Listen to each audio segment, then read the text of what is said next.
नमस्कार, मैं हूं देवांजलि मोइत्रा। 3 हिंदी हार्टलैंड राज्यों के हाथ से निकल जाने के बाद पीएम मोदी ने गरीब सवर्णों को आरक्षण देकर एक ऐसा दांव खेला जिसमें विपक्ष फंस कर रह गया। महज 3 दिनों के भीतर ये बिल कैबिनेट की मुहर लगने के बाद लोकसभा और राज्यसभा दोनों में पास भी हो गया।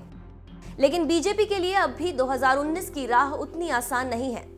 विपक्ष जातीय और धार्मिक समीकरण बनाकर महागठबंधन के जरिए बीजेपी को घेरने की कोशिश में जुटा हुआ है।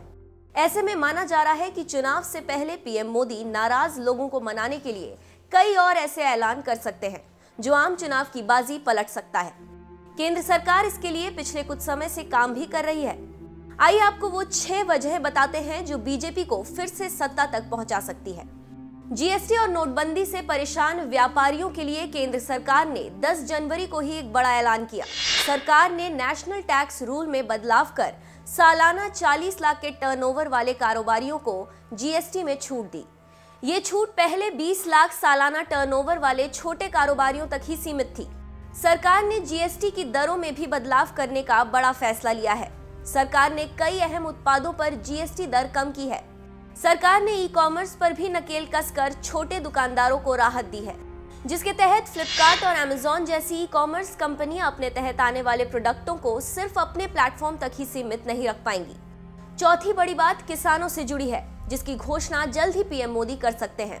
फसलों की कम कीमत से परेशान किसानों को पीएम 3 तरह से राहत दे सकते हैं। इनमें किसानों को 4,000 रुपए प्रति एकड़ रुपए का भुगतान, फसल बेचने वालों को मुआवजा और कर्ज माफी जैसे बड़े कदम शामिल हैं।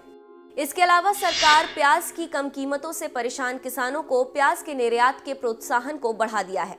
इसके तहत सरकार किसानों को निर्यात के लिए आर्थिक मदद देती है।